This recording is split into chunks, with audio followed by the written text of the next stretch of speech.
A'udzubillahi minasyaitonirrajim. Bismillahirrahmanirrahim. Yang dirahmati pertamanya kepada Puan Asma Nabiah binti Abdul Rahman selaku pensyarah bagi subjek pentadbiran dalam pendidikan sekolah rendah. Jadi saya Syakirin, kemudian ada wakil Ustaz Nadirul Mubin, Ustaz Muhammad Zakwan dan Ustaz Fitri. Untuk membentangkan mengenai integriti dalam urus takbir pengurusan peperiksaan. Jadi dalam urus takbir pengurusan peperiksaan ni, kalau kita tengok satu persatu, iaitu kalau kita tengok akan datang, yang mana peperiksaan ini di Malaysia ini adalah semakin dikurangkanlah. Sebab apa? Sebab di Malaysia ni bukanlah berteraskan exam oriented.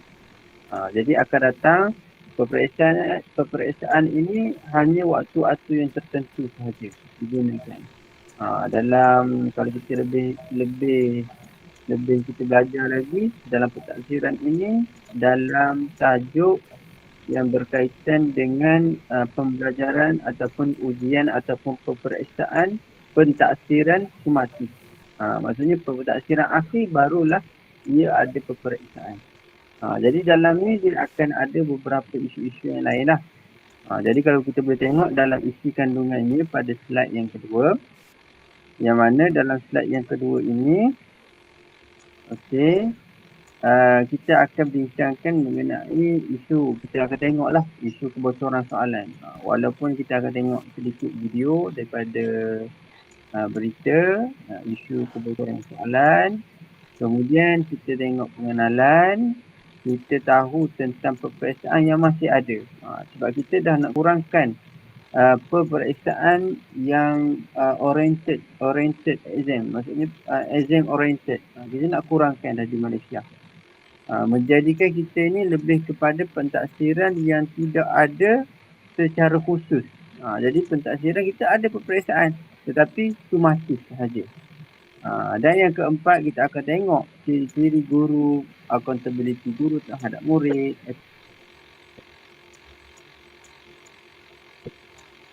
kemudian kepada rakan sejawat dan akhir sekali penutup.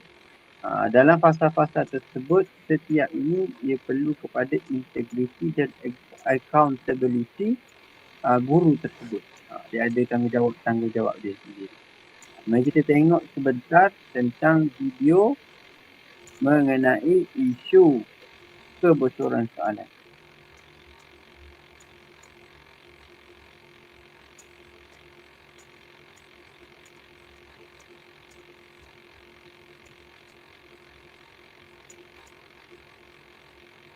Okey.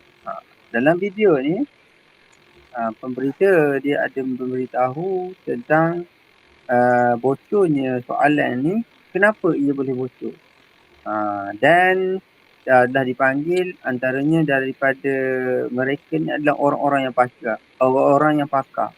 Antara perkara yang disentuh dalam berita yang ditayangkan ini adalah yang pertama mengenai integriti dan yang kedua mengenai accountability.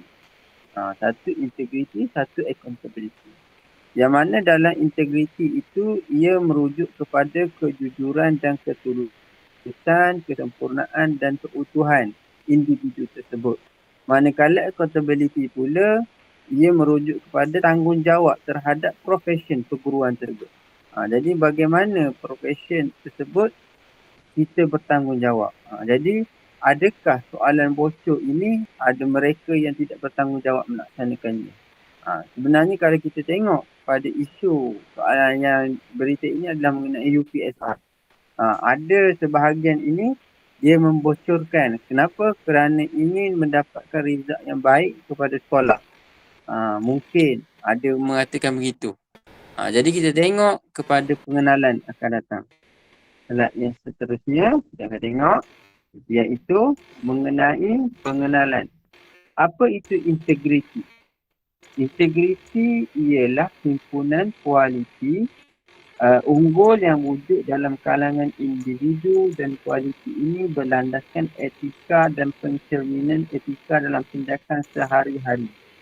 Maksudnya orang yang berintegriti ini adalah orang yang berkualiti dan mempunyai etika, mengikut etika. Adakah orang yang berkualiti tidak ada etika? Boleh berlaku begitu. Tetapi yang sebenarnya adalah orang yang berintegriti ini adalah orang yang ada kualiti dan beretika. Jika ia tidak ada etika, berkemungkinan ia tidak berkualiti lah. Jadi accountability pula adalah sifat tanggungjawab kepada seseorang atau terhadap sesuatu tindakan. Itu yang pertama. Yang kedua, keputusan serta bersedia memberikan penjelasan. Maksudnya apabila seseorang itu membuat accountability, maksudnya buat keputusan kepada apa yang dilakukan, maka ia bersedia untuk berikan sebab. Bukan semata-mata apabila dia suruh buat ataupun seorang guru buat sesuatu perkara tetapi dia tidak ada sebab, tak ada penjelasan. Maka orang itu tidak bertanggungjawab kepada accountability dia. Sama ada kepada murid, guru, ibu bapa dan rakan sejawat. Dan yang terakhir, accountability ini adalah untuk menjustifikasikan yang diperlukan. Maksudnya, dekat sini membuat sesuatu keputusan tersebut yang tadi itu keputusan dan kita nak macam mana kita nak menyelesaikan suatu soalan tu sesuatu isu dengan sebaiknya. Jadi kita akan tengok satu persatu dalam accountability ataupun peperiksaan dululah.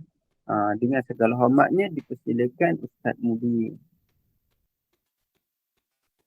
Alhamdulillah, terima kasih kepada Ustaz Syakirin di atas pengenalan terhadap isu yang dibincangkan iaitu integriti dalam urus takbir peperiksaan. Setelah kita mendengar pengenalan yang sangat teliti daripada Ustaz Syakirin berkaitan integriti dan accountability di dalam peperiksaan, sekarang saya akan menyambung perbincangan. Sebelum kita pergi kepada maklumat yang lebih lanjut, ingin saya tekankan ataupun ingin saya terangkan peperiksaan yang masih dilaksanakan pada pendidikan di Malaysia. Seperti yang kita sedia maklum, sejak di awal perkembangan pendidikan di Malaysia, sistem peperiksaan di sekolah telah mengalami pelbagai peringkat transformasi dan perubahan yang mana bertujuan untuk menambah baik cara penilaian murid dalam pendidikan. Seperti yang Ustaz Syakirin ada mention tadi, sebelum ni kita lihat bahawa penilaian pendidikan lebih kepada exam oriented. Tapi sejak kebelakangan ini, beberapa tahun yang lepas, kita telah mula kepada sistem pentaksiran. Kita dapat dua, iaitu pentaksiran formatif yang berjalan sepanjang kelas PNP, dan satu lagi adalah pentaksiran sumatif yang mana di bawah pentaksiran sumatif terdapat beberapa ujian yang dilaksanakan.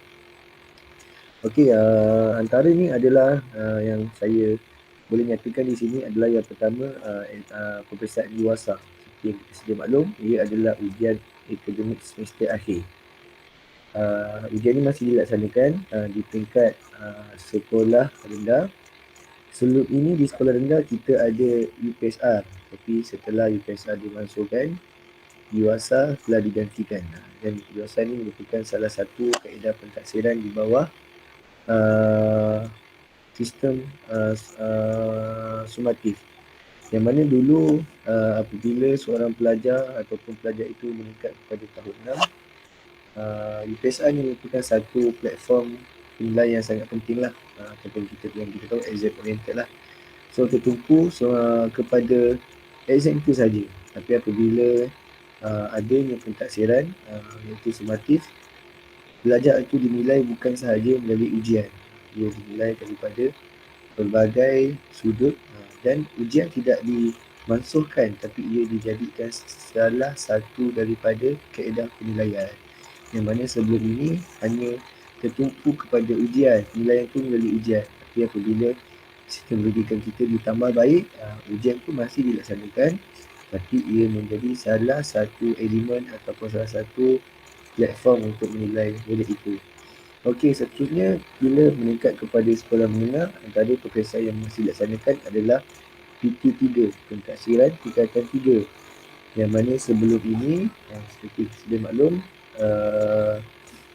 pada tingkatan 3 ada ujian PMA tapi telah dimasukkan dan digantikan pada ujian pentaksiran tingkatan 3. Sedikit tentang PT3 ini. PT3 dikenakan pada tahun 2014 dan menggantikan peperiksaan PMA. Yang mana PT3 ini bertujuan untuk menilai pelajar berdasarkan pembangunan holistik mereka dalam pelbagai aspek termasuk kemahiran kebolehpasaran, nilai moral dan sosial serta kemahiran teknologi dan maklumat. Kita boleh lihatlah daripada huraian tersebut yang mana PT3 ini dia merangkumi pelbagai aspek penilaian, bukan sahaja dalam bentuk maksud saya dalam berkaitan dengan buku lah. Dia tak nilai, dia akan menilai segi sosial murid tu, kebolehpasaran, nilai moral dia serta kemahiran dia terutama dalam bidang teknologi dan maklumat. Dia mengikuti berbagai aspek lah. Okey, seterusnya sijil pelajaran Malaysia SPM masih dilaksanakan sehingga hari ini dan juga STPM sijil tinggi pelajaran Malaysia dan akhir sekali sijil tinggi agama Malaysia sekarang. Okay, kita pergi ke slide seterusnya. Okay, sekarang saya akan membicarakan tentang accountability guru terhadap murid. Okay, please slide-nya. Okay, kita lihat pada paparan accountability guru terhadap murid, yang mana guru perlu bersikap adil terhadap setiap orang murid tanpa mengira faktor jasmani, mental, emosi, politik, ekonomi, sosial, keturunan atau agama. Seperti kita sedia maklum, seorang guru ni dia akan berdepan dengan pelbagai latar belakang murid di dalam kelasnya. Dari segi perbezaan sosial, perbezaan jasmani, perbezaan agama dan mangsa dan macam-macam lagi lah. Oleh itu, seorang guru seharusnya dia bersikap adil dan saksama dalam menyampaikan ilmu terhadap semua muridnya. Bahasa mudahnya, guru ini tidak memilih lah. Tidak memilih sebagai contoh, guru melebihkan atau memberi perhatian lebih kepada golongan majoriti berbanding golongan minoriti. Perkara tersebut tidak harus dilakukan daripada seorang guru lah.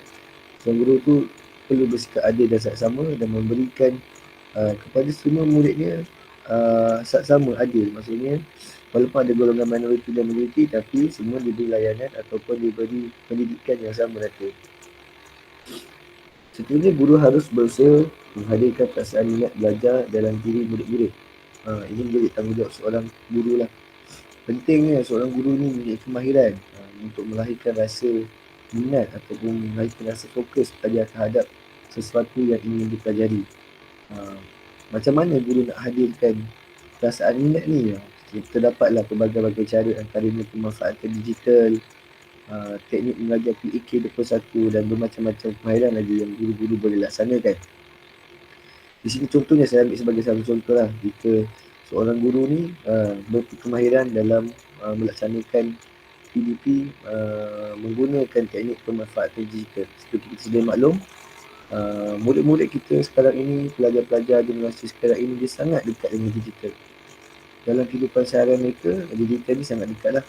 Maka kita boleh gunakan ataupun kita boleh manfaatkan kesempatan itu di dalam sistem pendidikan.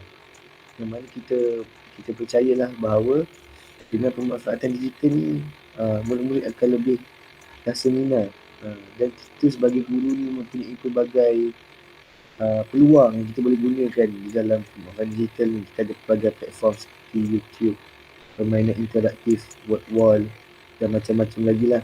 Saya yakin bahawa dengan pelaksanaan seperti yang saya nyatakan tadi, seorang guru tu mampu ataupun boleh untuk melahirkan rasa minat dalam diri pelajar. Seterusnya, guru perlu memberikan penjelasan yang baik tentang sesuatu topik. Di sini kita lihatlah persediaan seorang guru sebelum mengajar itu sangat penting, kerana dengan persediaan tersebut, guru akan lebih bersedia, guru akan lebih mahir dalam apa yang akan diajar, guru dapat menjangka apa soalan yang mungkin akan ditanya, dan guru boleh menyediakan jawapan-jawapan yang mudah untuk murid fahami.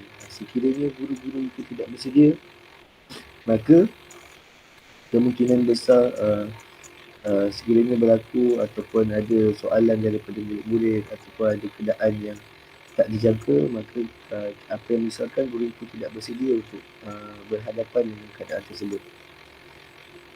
Okey, seterusnya accountability guru adalah guru membina jadual sofistikasi ujian. Kenapa pentingnya guru perlu membina JSU ni? Kenapa dia menjadi salah satu poin dalam accountability guru? Kerana JSU ni sangat pentinglah kerana untuk melaksanakan ujian. JSU ni salah satu elemen yang sangat penting kerana ia merupakan satu pelan tindakan.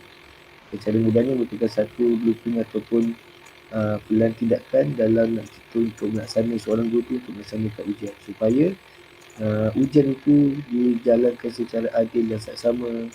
Ujian itu adalah ujian yang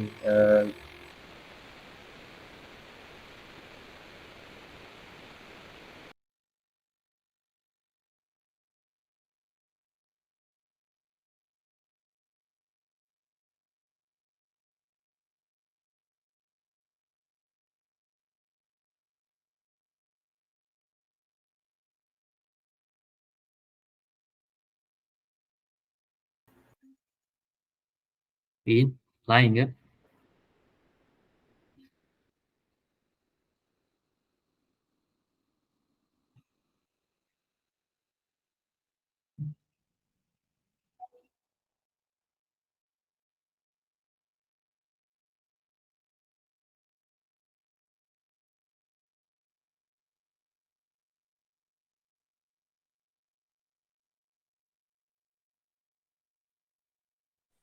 Okey, yang Mubin, Ustaz Nazirul Mubin berterangkan tu. hello, tak maaf Ustaz, Okey, Ustaz Nazirul Mubin boleh sambung sikit lagi. tak maaf saya terputus internet, tak maaf. Okey, sekarang saya teruskan kepada implikasi kepada murid lah. Berdasarkan accountability guru terhadap murid tu, sekarang ni saya akan menyatakanlah apa implikasi kepada murid. Yang pertama, kesan tindakan accountability guru terhadap murid. Kita lihat bahawa murid dapat menjawab soalan dengan lebih baik dan selesa. Okey, seterusnya murid tidak lagi berasa takut, dan yang ketiga, murid tidak lagi berasa cemas. Okey, saya serahkan kepada Ustaz Zakwan untuk menyambung perbincangan. Silakan. Baik, bismillahirrahmanirrahim. Saya teruskan perbincangan kepada accountability ataupun tanggungjawab seorang guru terhadap ibu bapa.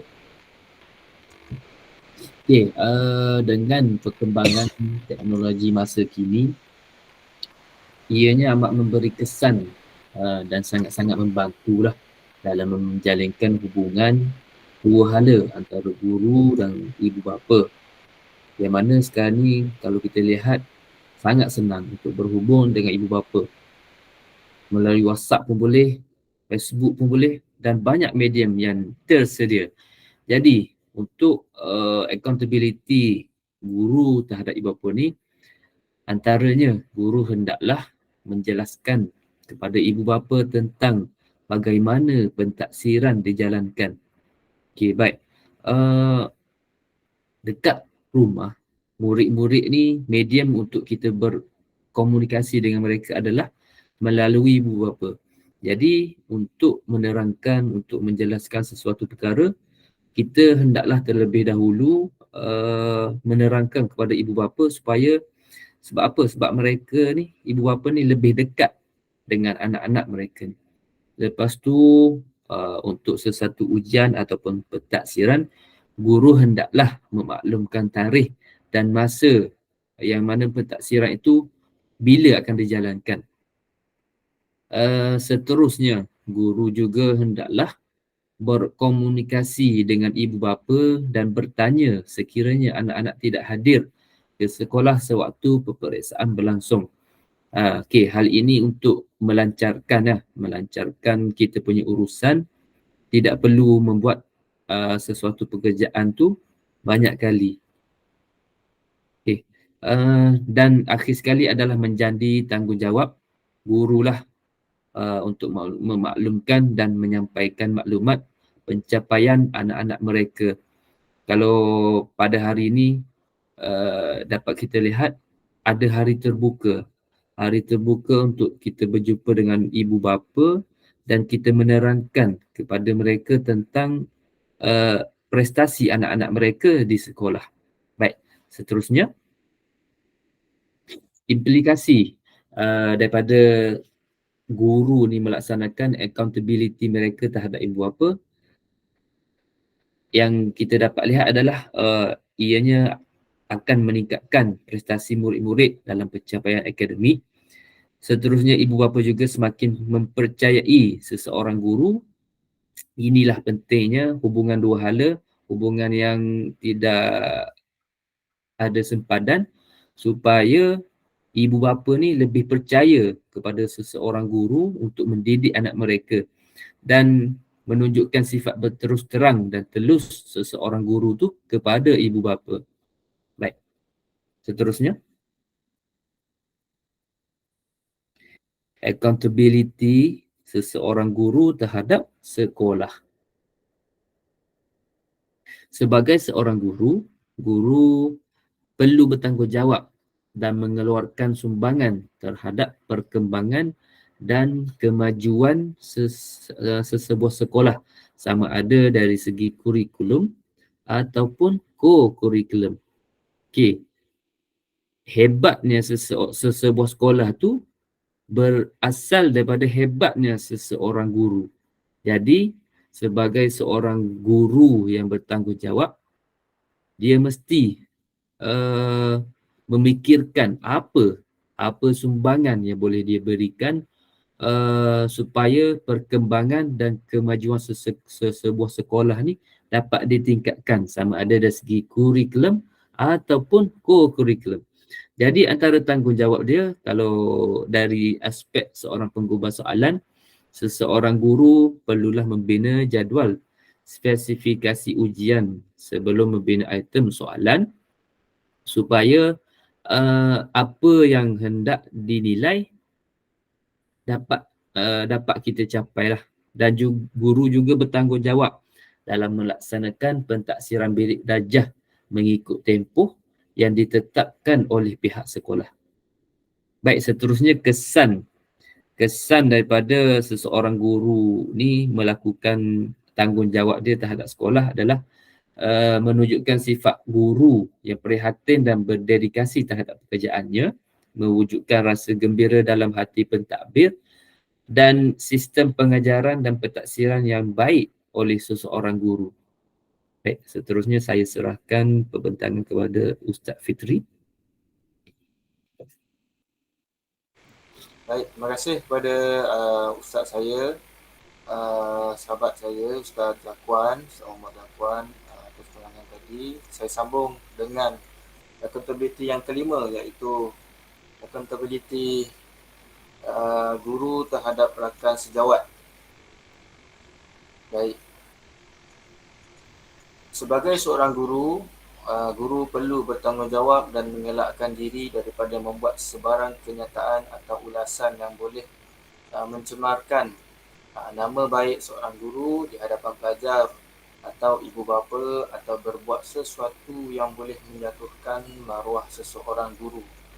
Okay, maksud di sini, tanggungjawab kita sebagai seorang guru, kita perlulah memberi sokongan ataupun dokongan terhadap kita punya rakan guru yang lain supaya maruah mereka ataupun keyakinan mereka tidak jatuh dengan kita memberi semangat ke atas tindakan mereka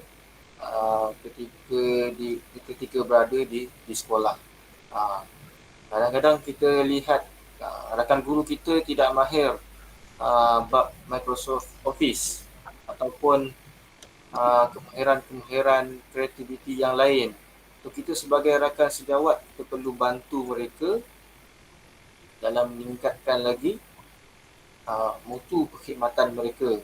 Bukannya kita merendah-rendah ataupun mencemarkan ataupun memberi ulasan yang kurang baiklah. Seterusnya, tidak melibatkan diri dalam kegiatan yang boleh menjejaskan kecekapan sebagai guru. Maknanya kita jangan melibatkan diri kita sebagai guru kepada perkara-perkara yang kurang elok. Contohnya melibatkan diri dalam satu kegiatan yang kurang menyenangkan bagi seorang guru. Kemudiannya berusaha dengan sepenuh-penuhnya menunaikan tanggungjawab dengan rajin dan bersungguh-sungguh dan mengekalkannya sejajar dengan kemajuan ikhtisas dan sosial.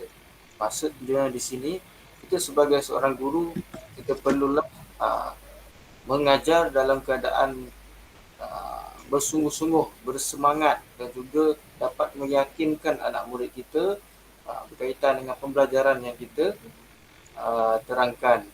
Kemudiannya, sebagai rakan sejawat ni, kita perlulah memberi sokongan yang baiklah supaya mereka tidak jatuh semangat mereka. Seterusnya, sentiasa bersedia membantu rakan sejawat, terutamanya guru yang baru menceburkan diri dalam profesyen perguruan. Maksudnya di sini, kita sebagai guru, saban tahun silih berganti, guru ni akan ada yang berpencen dan juga ada yang berhenti. Mungkin disebabkan atas sebab-sebab kesihatan dan sebagainya.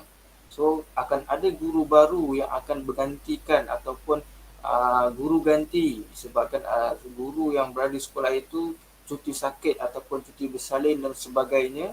Guru-guru yang baru ini perlulah kita berikan mereka peluang ataupun kita bagikan mereka satu kerjasama yang baik ataupun panduan supaya mereka tidak lari daripada apa yang sepatutnya guru lakukan. Sebagai contohnya, sekarang ni kita mengamalkan PAK 21 ataupun pemanfaatan digital. Bukan semua orang guru mahir berkaitan dengan penggunaan digital. So kita sebagai seorang guru yang mempunyai kemahiran berkaitan dengan digital ini, kita perlulah berikan mereka sedikit tunjuk ajar berkaitan dengan ICT. Macam mana kita nak buat pancarkan melalui projektor, macam mana kita nak buat quizzes, word wall ataupun PowerPoint yang kita bacakan. Mungkin itu satu ilmu yang boleh kita kongsikan dan juga dapat membantu sedikit sebanyak kepada guru-guru yang baru ini. Itu sahaja untuk accountability guru terhadap rakan sejawat.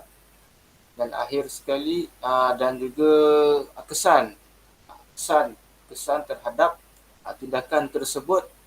Setelah kita membantu rakan sejawat kita dapat melahirkan seorang guru yang berdaya saing.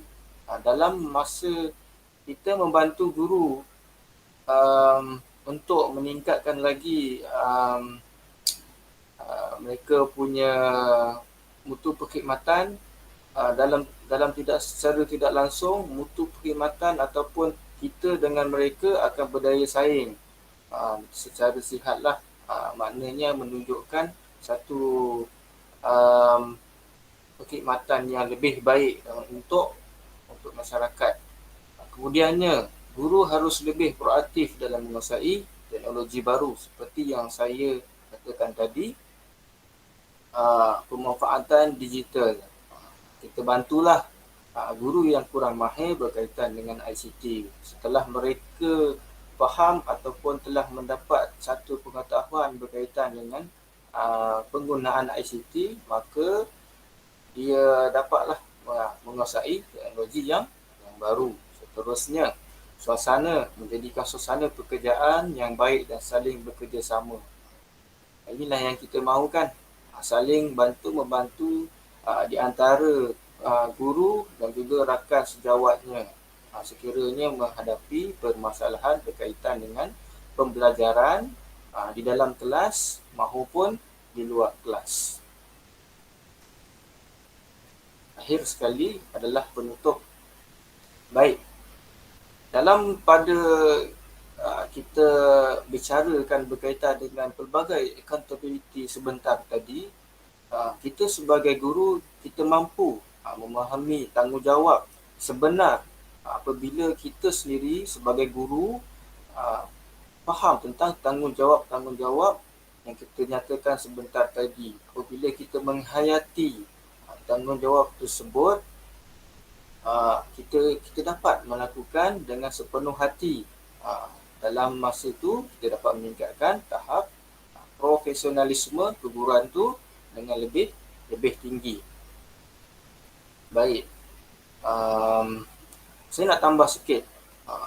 Ini secara rumusan lah berkaitan dengan perkara tanggungjawab tadi. Walau apa pun faktor yang dinilai dalam mengukur sesebuah kejayaan, kita tak dapat nafikan bahawa hakikat kejayaan sebenar adalah bersifat subjektif. Yang membawa pengertian yang sangat besar. Maksudnya kejayaan di situ.